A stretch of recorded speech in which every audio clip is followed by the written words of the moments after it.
Соёлын сэргэлт 2023 баруун бүс Баян-Улгийн аймаг.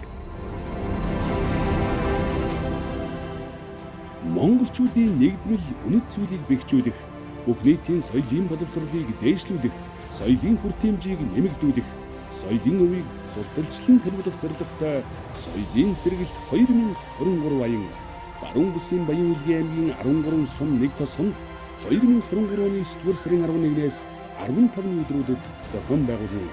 Нээлтийн үйл ажиллагаа 2023 оны 9-р сарын 11-ний өдөр Баян-Улгийн аймгийн төв Өлгийн хотод болно.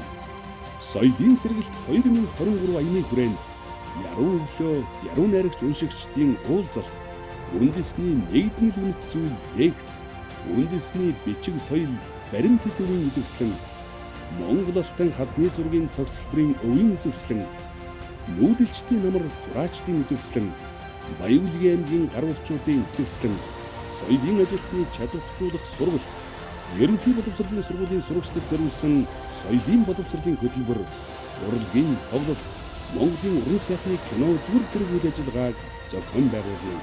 Түүх соёлын өв байгалийн үзэсгэлэн бүрдсэн Баян-Улгийн нутгийн эрхэм та бүхний өрөлдсөн эрхийг урьж байна. Зохион байгуулагч Монгол улсын соёлын яам